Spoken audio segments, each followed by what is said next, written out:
Well, hey there, driven woman entrepreneur. This is your host, Diane Wingert, and today is another no BS straight shooting solo episode.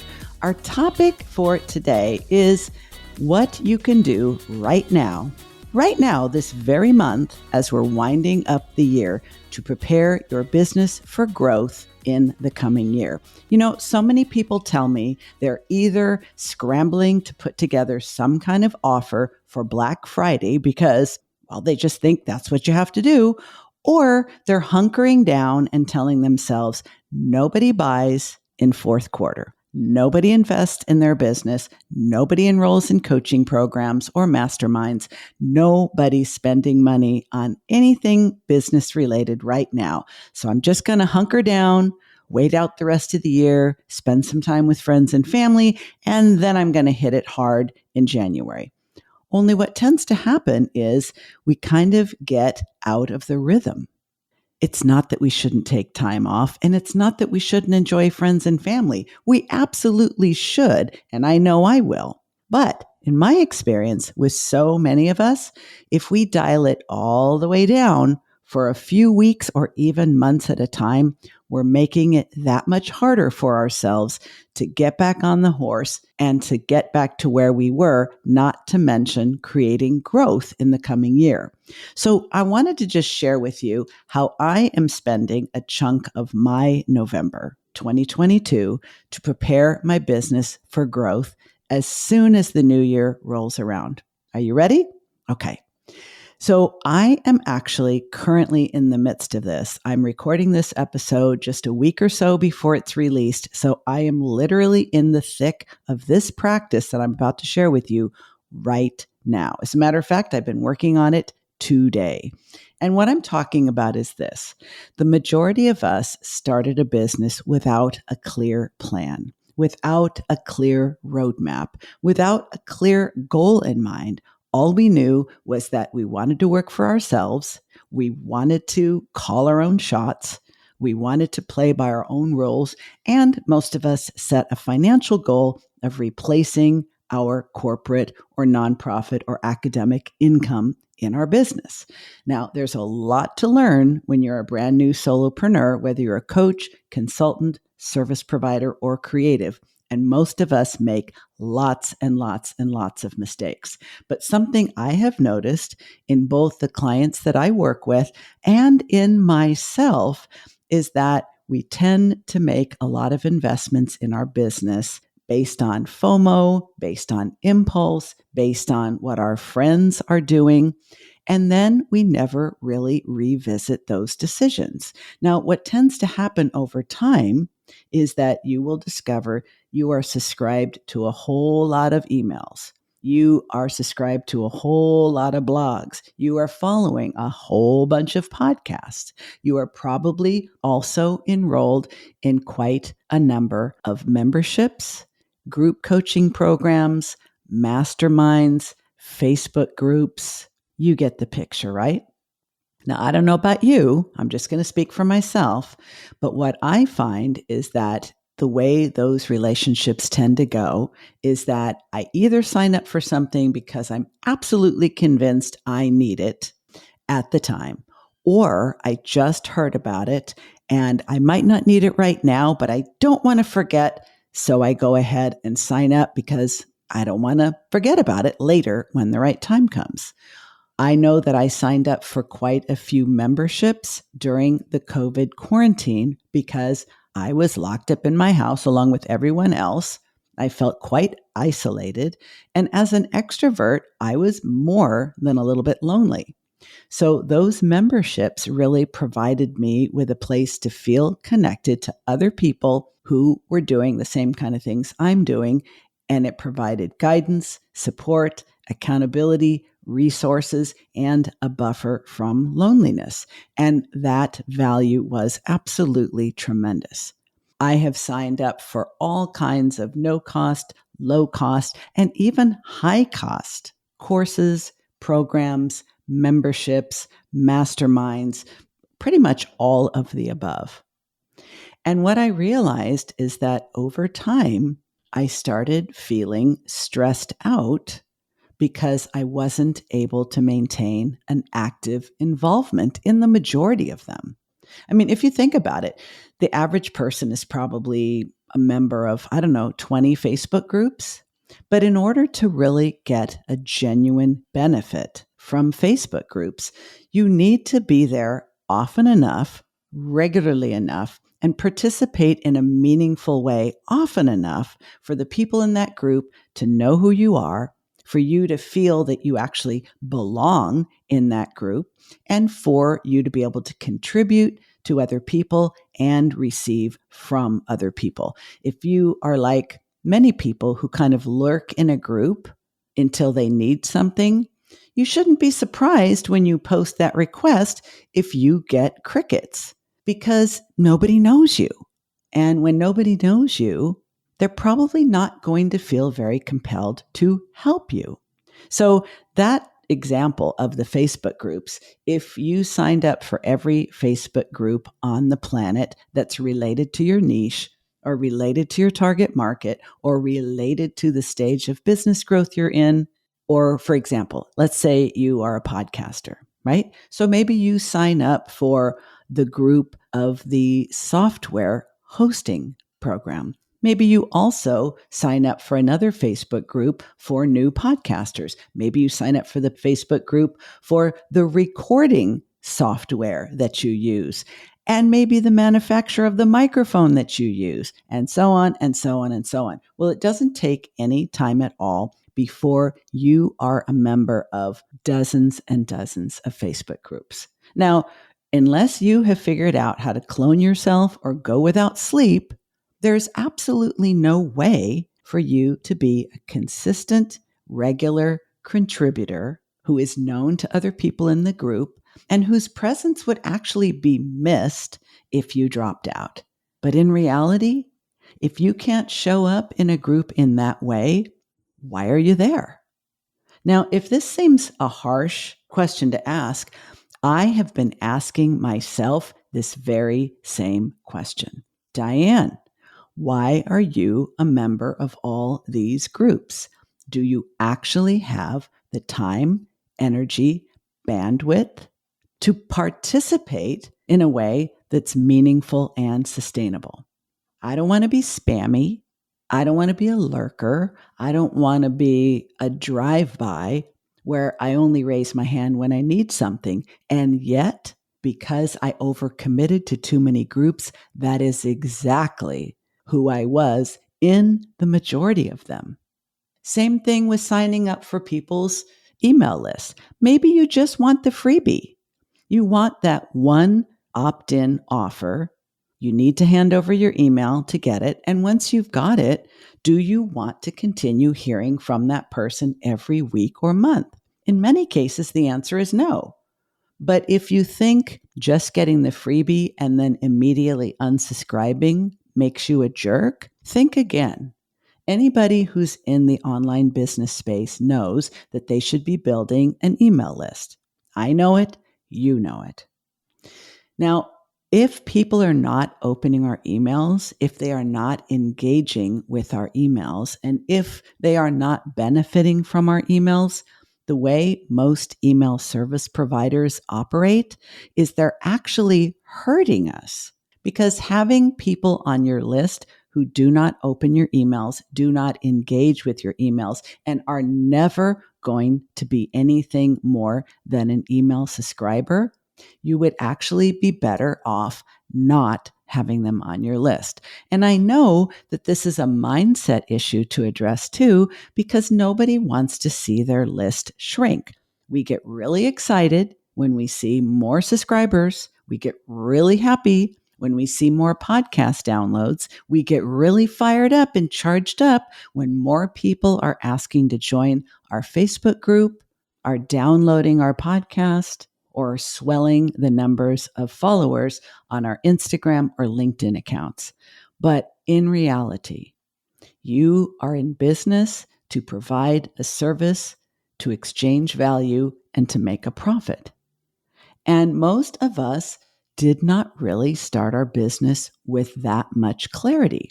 So it's so easy to get caught up, to get swept up and to get carried away with what I think are very rightly called vanity metrics. How many downloads? How many email subscribers? How many followers? But if those individuals, subscribers, followers, listeners, are not some percentage of them converting to customers, clients, patrons, whatever your business model is, you are not on your way towards a profitable business.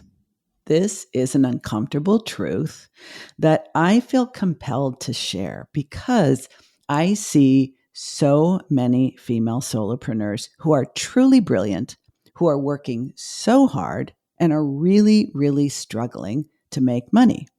Last week on this very podcast, my interview with Tara Newman, if you heard it, you will remember her quote that 88% of female-owned businesses are not grossing $100,000 a year.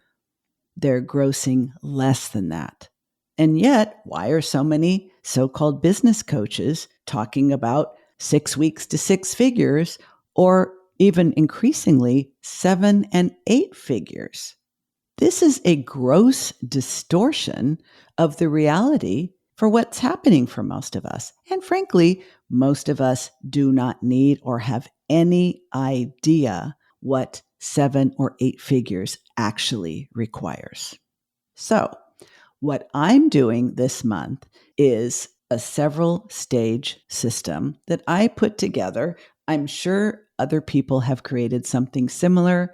And actually, by the way, if you hear of a similar system and you think, this is like what Diane was talking about on the podcast, but even better, I would love if you would let me know. You can DM me at Coach Diane Wingert on LinkedIn or Instagram, or email me, diane@dianewingertcoaching.com. I would be delighted because it's always a good idea to see what other people are doing. And if they're doing something similar and better, then I can improve what I'm doing in my business and what I'm sharing with all of you.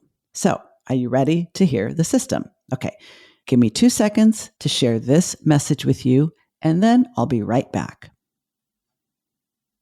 Okay, so here is my exact system for how I am personally auditing my business this November so that I can be ready for growth in first quarter 2023.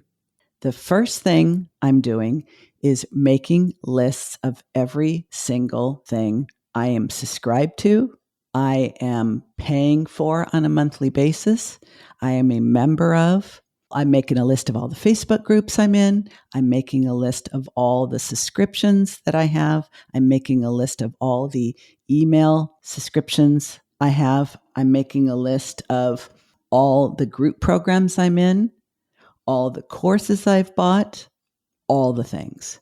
Whether it's already paid for, that's a separate list, but especially, and I'm paying special attention to every single recurring monthly charge on my business credit card.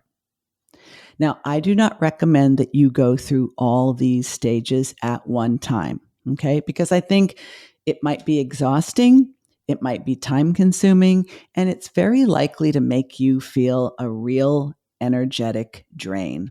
You might even be sad or feel guilty or a little depressed. And we don't want that, because to gear you up for what comes next, the emotion that I want you to feel is anticipation and excitement. Because here's the thing. If you can look at those lists, look at all the Facebook groups you're in, but not really in, if you know what I'm saying, all the emails that you subscribe to, all the blogs you follow, all the podcasts that you follow, all of the groups that you're in, all of the memberships that you're in, all of the software programs that you purchase and make payments on every month. If you can make a commitment to yourself that you will look at those lists with pure objectivity, no shame, no blame, no guilt. You're just looking at the numbers. And then I want you to total. How many of them are there? And for the ones that you're paying for on a monthly basis, I want you to total them up. what is the monthly expense of participating in these things? And in many cases, you're not participating when we're being really honest. I know I haven't been. I'm signed up, I'm paying, but I'm not really participating. Now, there's all kinds of reasons why we do this. Sometimes we sign up for things because of FOMO. Sometimes we sign up for things because it's a good deal. Sometimes we sign up for something we don't even know if we need or want, but we hear that the price is about to go up, and that makes us buy now.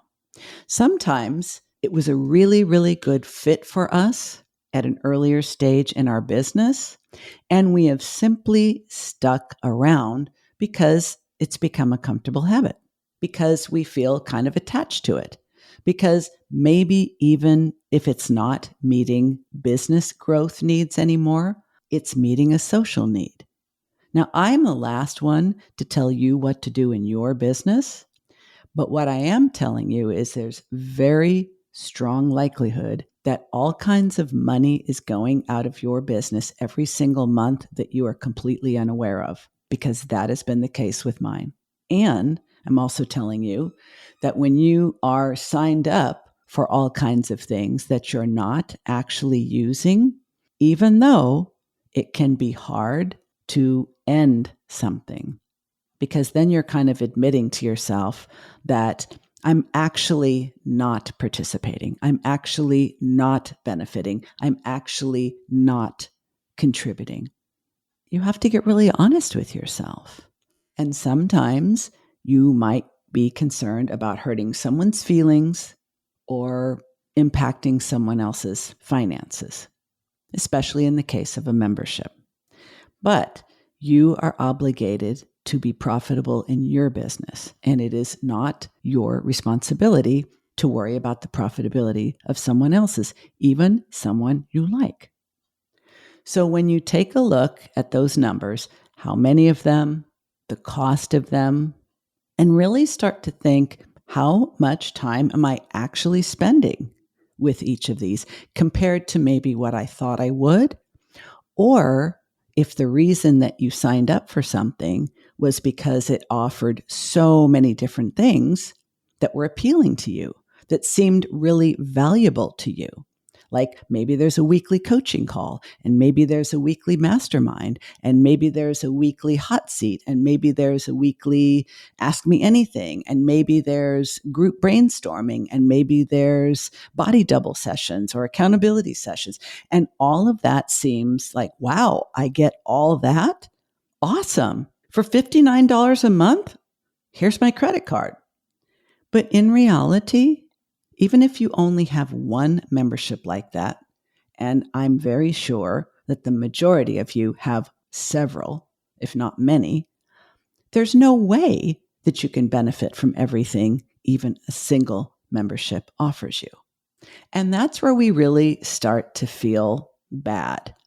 Because on the one hand, it offers you so much, but on the other hand, you are really not able to take advantage of all but a very small amount of what is offered. Now, right after college, I worked for a very brief time in the fitness industry while I was figuring out my next steps. And one of the things that I remember when I was selling memberships to a very nice fitness center in Brentwood, California, was we sold assets and availability. We sold the fact that we had so many different options that they could take advantage of, and that our studio was open many, many hours. So we had lots of different options, and they could have access whenever it was convenient for them.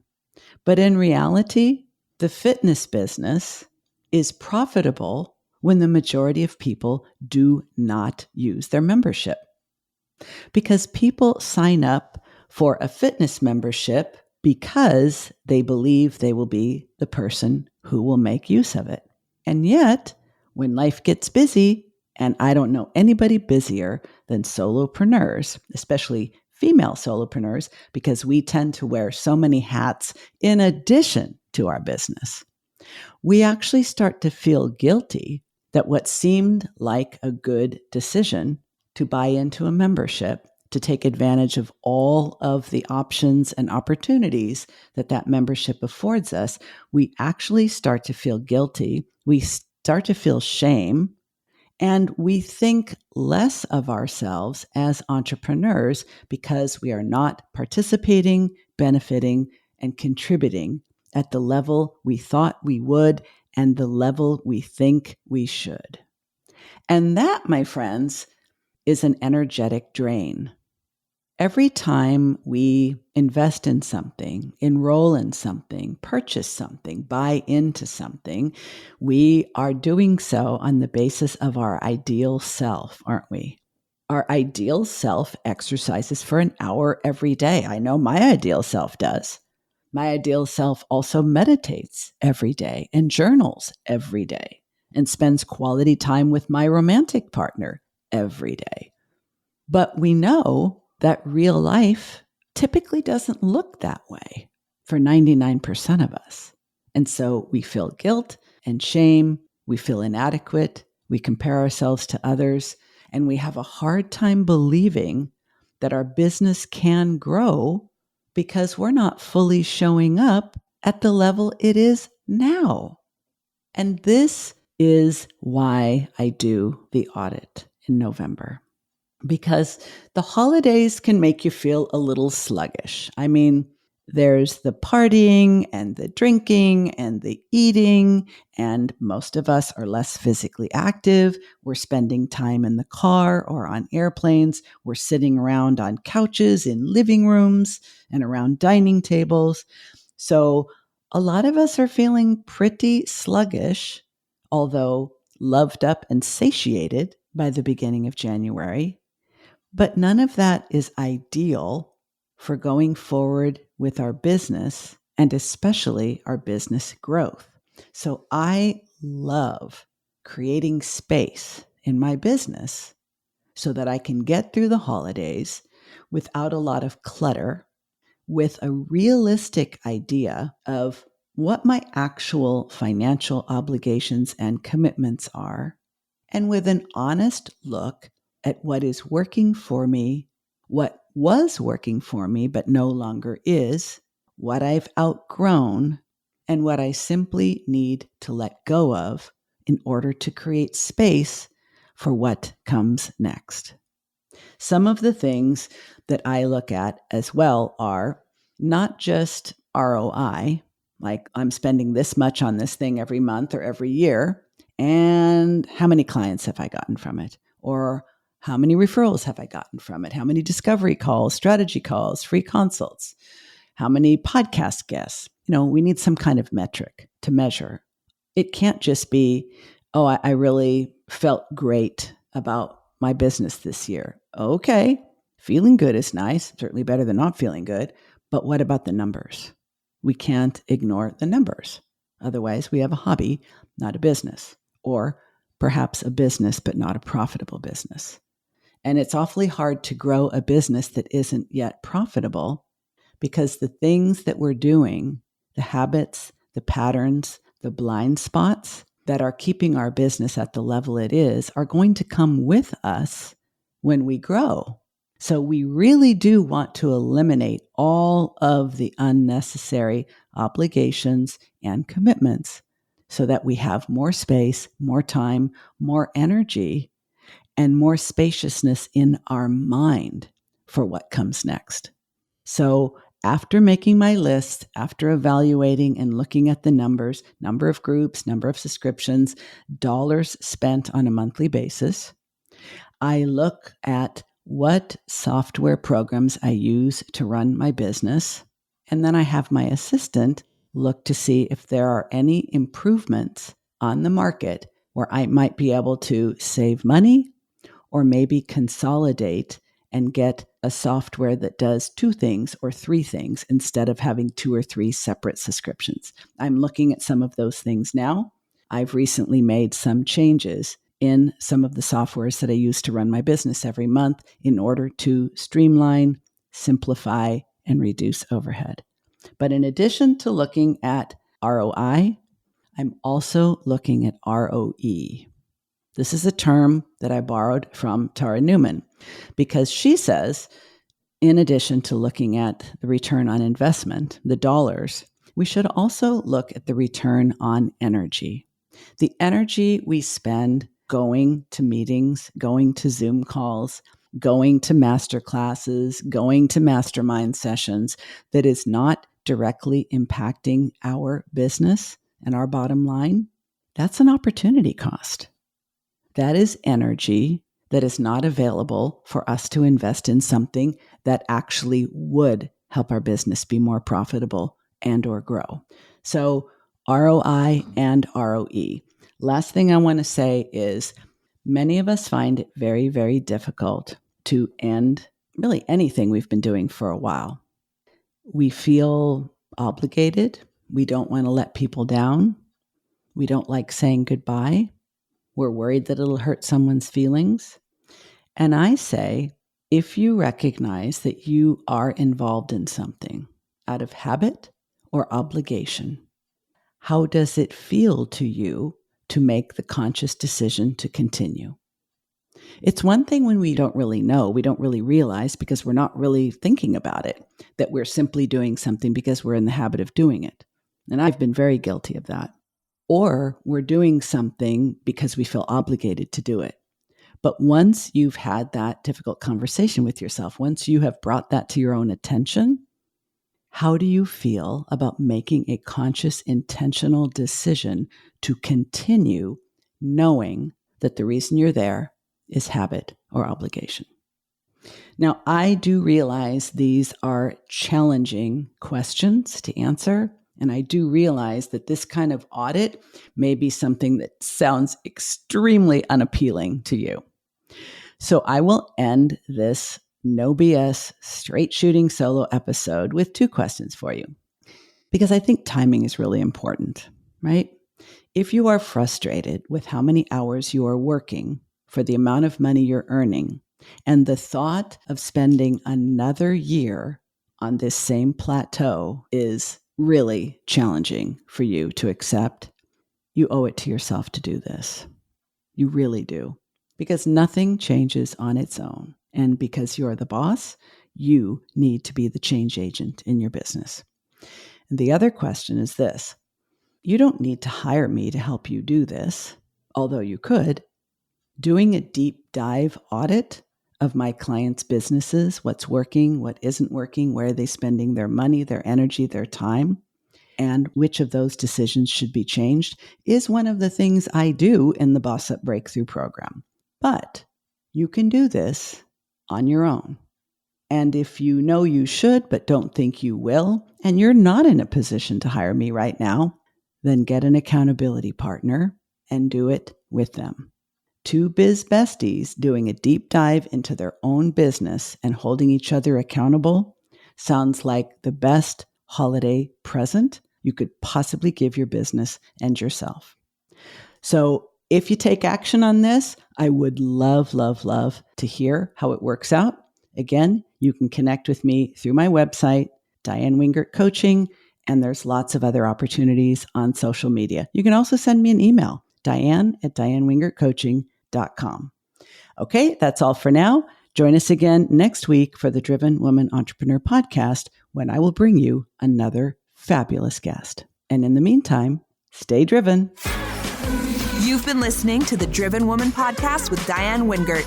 Want more straight talk and strategy each week that will take you from spinning to winning? Don't forget to hit subscribe in your podcast player so you won't miss a single episode. Then head on over to the Driven Woman free and private Facebook group community. See you there.